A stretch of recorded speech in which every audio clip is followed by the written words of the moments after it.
How old were you guys when you started, or maybe what was your first instrument and at what age? I had my first lesson on piano at 5, and I stopped playing it. My dad's a musician, so check out Great Old New Moment. So after watching him for years, that's what I had to do. You know, I knew I wanted to do that. Played trumpet, did marching band all through high school and bass, and so that's what brought me to here. I started playing piano at 6. I believe I was 6, and I did that for a few months. And then I went to drums, and I got bored with that because I couldn't move around. So I switched to guitar, and I've been playing guitar since I was 9. I think it was like, for me, it was probably like around the same age, around 9. I started playing just guitar, and it was funny because my first record was Metallica, but I believe the very first song I ever learned on guitar was Crazy Train by Ozzy. Yeah, like Randy Rhoads has been like a big influence on all of my guitar playing. He's just a phenomenal player, definitely.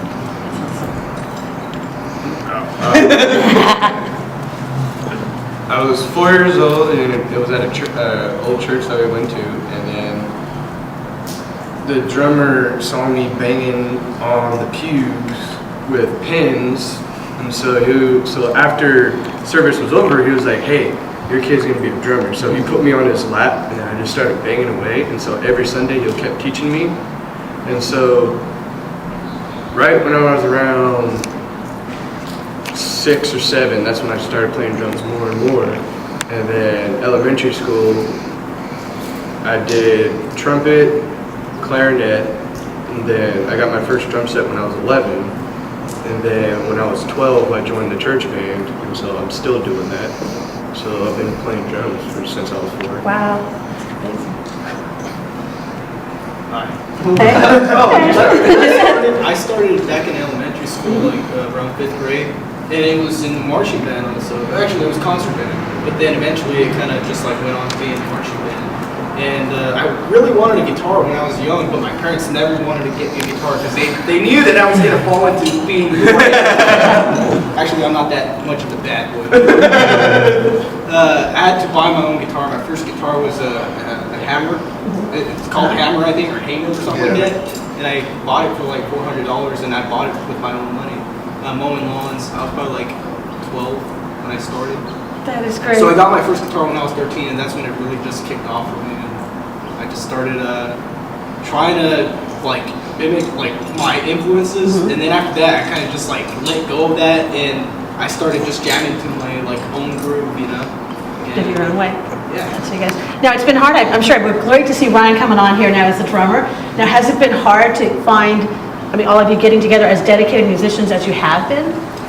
Yeah, I mean, that was a difficult part. I know I was looking for a band for a couple of years. I was playing bass before. I never even thought of doing vocals or anything like that. And then, you know, Rick had a couple guys already, and I saw his Craigslist post, and he had said he'd been trying to do it for a while too. And that's why we fell right in. I was like, well, hell, might as well try it out. Why not? Worst case scenario, yeah, whatever, you know. So it worked out, and so I mean, it took us a while to find the other guys, you know, and it just all fit in the group we have now. There's a reason it took a while, so. Right fit, definitely perfect timing and everything. And you guys are all determined to do what you want. You're not going to fall off. Like you see a lot of times the bands come and go. They haven't even made it to their first show and they're already disbanded by then. So it's great to see you guys have that motivation. Okay, if Faith and Bullets could be superheroes, what would your superhero power name be, and what would your superpower be? Okay, I gotta say it. And we all have to say it too, okay? We all have to say it. It has to be flying, because I spend way too much money on gas. Okay? It's way too much money. And it would be easy, because then if we want to play certain areas, we could just go there and not have to worry Hop on about your back and everything. fly there. Exactly. That would be mine, yeah. I don't want to be invisible. It would be freaking cool. You get to go wherever you want. So. Sneak up on everybody. We won't go name places, but that would be cool. Theory of Steve. Never heard that one. I have to say super speed. I'm talking about speed. Get my laziness away. Badass old bass player. I would just want to be a ghost, just so I can creep out people that I don't like. But I probably already do that. I'm not enough makeup because I don't have enough money for makeup. Being a ghost isn't a superpower. It would be a superpower for me. Ghost man. I love it. Oh, boom! Oh, dang it.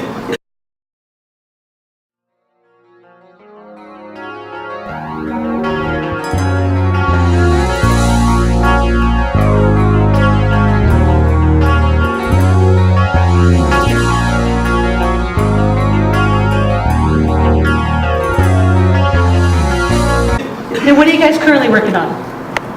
New music. I mean, we're hoping to come out with just, after we win this. Definitely.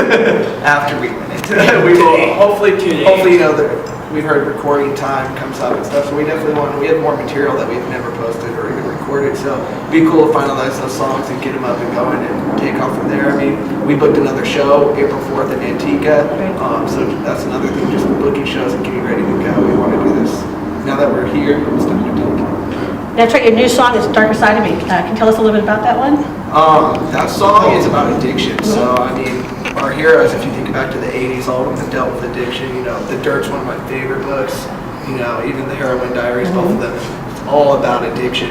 And so Rick had sent me, he wrote the guitar parts and just sent them over, and I was like, oh, let's do this and this and this with it. And then once we finalized it, I just sat down and it's funny because once I start, it's like it just flows through. It's weird. Like I can sit there for hours and not think it's anything, and then once it comes, it's there. As it went, it just fit perfect. So They say you can't close the vault at that point. It just no, comes yeah, through. yeah, and that's pretty Best much what work. happened. And then every guy in here adds their own twist to it, which was perfect. And that's kind of how all the new songs were. I mean, the first couple were, all right, let's get them out. They were pain, honestly. And then but once we recorded and we got it down, all these songs just keep falling into place, and that's why we're excited to do it. And what's your time frame you guys thinking of getting an album out, EP out, I think? Hopefully the next few months. I mean, Yeah. we don't want to wait too long, We want the world to hear us. Pretty much our main focus right now is just kind of putting our stage show together along with writing new material and just trying to get an album's worth of songs plus some. Well, you guys will have to, because we'll have to bring them to us with NAMM next year. Every year we take a band with us to NAMM, so bad. we'll get see you guys with us next year. Lastly, is there anything you'd like to share with our audience and your fans as well? Just keep bringing back rock and roll, man. This is something we're doing. Thanks for the support so far. We can't believe how many likes and follows we've already gotten. So thank you all for adding us, and just keep bringing rock and roll back with us and keep it sleazy. But shouts another flea from the strength that I